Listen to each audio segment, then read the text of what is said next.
Ko te hui tēnei te iwi, ko te pāti rai nei tēnei a Ngāti Whakaue. After 4 days of preliminary competition and a finals day on Saturday with the 12 best Kapa Haka, there could be only one, and that is Te Kapa Haka o Ngāti Whakaue. They are the newly crowned Toa Whakaiwaka, the world's best Kapa Haka. Ngāti Whakaue Kapa Haka leaders, Tenga Rangitauira and Te Ngāwari Wright. Join us now. E aku rangatira tēnā korua no mai. Thank you so much for being with us. I know you'd rather be at home at Rotorua with the kapa, but you're here in Auckland. Nō re raroha mai. How does it feel? You are the best kapa haka in the world. Oh, me pono te kōrero, kei te ohorere tonu. Ne? Ai. How ai? Te mea, kare anō au kia rongo I tēnei moa. Engari, I rongo nei korua I te wairua o te whakamininga, whai muri I ngā tunga e rua, I te kaha paki-paki, I te kaha haparangi tenga. Māua ko te Ngāwari, kamatu te nuinga o te kapa, he tāngata... Māoro. Kore nei e whakahihi, e whakapono ana ki o mātou ake pukenga. Nā reira, kāre mātou I aro atu ki te hunga e mihi mai ana, ki te hunga paki-paki rānei. I te mea, I te ātawānanga me pehea e pai ake, e whanake ake. I atu. Engari, I te mutunga iho, ka karangahia te ingoa o tō maua kapa, o tō maua iwi, ana I maringi mai ngā roimata, engari I runga I te harikoa hoki, mō te iwi. Maringi ngā roimata, I muri whakahuatanga. Maringi ngā roimata, I mui te tū. You know, I saw you and I felt something tug at my heart when I saw you.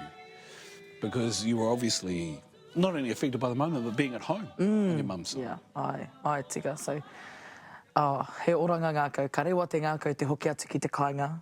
You know, me te tū ki mua I aku taha e rua, taku whakauetanga me taku taranakitanga, I whakakotahi ki tērā wāhi. He ātahu rawa te rongo I tērā, ko ngā kare aroto I puaki mai. Me te hoki anō ngā mahara ke korobom? Ai. You know, e mahana tonu ana tōna rirunga. No reira, kia whakaarohia tērā hōtaka, ko ngā whakaaro ka haere tō tika ki tō mātou kraua. Ke kōrerohia tēnā tā, Tenga? Whetū o noema ka mate te kraua nei. Te kamatahi o noema ka neu. 1 month, te hema, 2 months, hanuere, 3 months, February. So that's 3 months for that bracket, composition, choreography, e rame. How can you possibly do that to the degree at which you are able to do it at Te Matatini? It blows my mind. E rua pēr ngā take. Ki au nei I ata arahina mātou e korobom. I roto I tētahi mutunga wiki, ka titoa e te ohu whakahaere, e te ohu auaha ngā waiata e whā. Ne? Ka whakatutuki he roto I tētahi mutunga wiki. I runga hoki I te whakaawe-awenga o tērā, o te matenga o korobom ia mātou. Ko te tuarua, ko ngā pūmanawa me ngā pukenga kei roto I te ohu auaha kei runga no atu. Ngā tāngata pēnei ia Kereama Wright, ia Eugene te Mara. Rātou ko Corey Masters. Ko ia te master. Ne? Ko ia te master. Katoa ngā whakaaro o te hotaka I ahu mai I a Corey. Nā reira, he tino taonga ia ki tō mātou iwi, o tira ki te kapa. Tētahi wahanga nui, te whakawātea, ne? Tuai tiki ai koe I tō aikiha. Ka whakariti a koe ki ngā mahi a ngā wāhine, ka tuku I ngā tamatoa ki haere ki te pakanga. Ka tangi te ngākau, I tangi ahau, I tērā mahi. I te mea ka hoki ngā mahara ki tērā taima? Ai, I te mutunga o te tangihanga o korobom, I kōrero mai e tenga tētahi kōrero nā tētahi o ngā kuia. I te wā, ka wehe atu rātou ngā tama ki te pakanga. Ko te māma, ko te tuahine rānei o korobom, ko te kuia o korobom. E poroporo aki ana I aia me tōna aikiha no reira. I reira pupu mai tērā whakaaro. Kia pērā hoki mātou. We're getting right into it now, but this is I love this, so let's geek out further. Te waiata āringa, I yahu mai tērā ihea.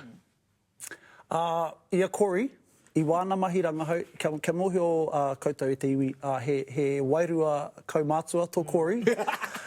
E rata ana ia ki ērā āhuatanga te whakarongo ki ngā kōrero tawhito, ngā waiata tawhito. Nā, ka tūpono no atu ia ki tēnei waiata. I tikina atu e ia, hei waiata whakaako I te taira o Ngāti Whakaue ki ngā kaihaka hou. Nā reira, I tō mātou master, koera te waiata I whakaakona ki te kapa. Nā, ka kite te toenga o mātou I te ātāhua o te tū, ka whakatau mātou. Koera hei whakaeke. Nā reira, I re haere pērā ngā whakaaro, nā waira, ka panonihia hei waiata aringa ke. I runga I te whakaaro me rereke, me rereke te waiata aringa, kāre tētahi atu kapa pea e mahi tētahi waiata aringa pērā. Nā reira, ka whakatau koera. Ka hore anō, e kore pēr tētahi Kapa Haka e whai te rātauira, e mohi o tunu no te iwi, e whanoko I rei te taina Ngāti Whakaue. Ka mutu e harai te makore ana he te waiata I panonihia, ne? I rongo I tētahi kōrero nā tētahi manu e mea ana ko te waiata poi whakarite e ko te he rereke, engari nā tētahi āki I panonihia e ko te. He orite te waiata he oi, ko ngā nekehanga me ngā ringa I panonihia. Ai. Ia mātou ka haere ki Waimārama ki te tautoko I te whakatūwheratanga o tō rātou whare, taupunga. Ka hara mai a tāti mo te karetu rāua ko te hau mihi ata ki tō mātou haratau. Ka mea mai ia I te maroke, I te take o te poi, I taua wā. Nā tērā ka kāmai tētahi ahi roto I a mātou. Nā reira. Metini. Me panoni. Nā waira. Ka hua mai ko te poi ki te e koutou. Nā reira, ko koutou, ko te kapatoa mō ngā tau e rua te haere ake nei. Ko whakawāte hia kurua wātaka, ki haere kurua ki Tarawāhi, ki Ngāwari. Ki Ngāwari whakakanohi te iwi Māori. Ka te hoki ki te mahi apa. Ai. Ko te hoki atu ki te mahi, engari, ki te mātou I te tini haerenga te whānau apa, nā reira ko te tūmanako, ka waimari e hoki mātou ki etahi haerenga. Ngā whai. Pātai whakamutunga. Ka whakatā koutou? Ka timantara nei te aronga ki ngā whakatātai rohe o Aotearoa. Ka mutu e tino rohe, e whā ngā kapau te e rima ngā kapau e ono, e whā e hoa tu I roto I te whiringa whakamutua. Mua hea rā no timatai te korikori whakaaro I roto I te hiringa mo te whakatātai a rohe te are. Kawa ko te apōpō te tumanako? O tēnei mahi, te mahi whakaako kapa iwi, e hara I te mea he wā, e mutu ai ngā mahi. Ahakoa ko mutu te taha whakataetai, ko tētahi wahanga matua kia mātou ko ngā kaupapa maha o te iwi nā reira. Me tautoko nei mātou, me tautoko e mātou era kaupapa. Engari, kei te pai tata nei, hei te toru wiki, kua pōhiringia mātou ki te kuini, ki te riketa, ki tūranga waiwai, hei te rā I muri. Hei te rā I muri ko te ahurei o Aotearoa. Tēnā kora. E mihi ana ki te kapa toa whakauhu waka o te Matatini, he wā tōna ka tau pai tēnā whakatau ki runga kora. Tērā koe whai wahi mai kia mātou I tēnei wā, ngā mihi nui kia kora. Tēnā koe.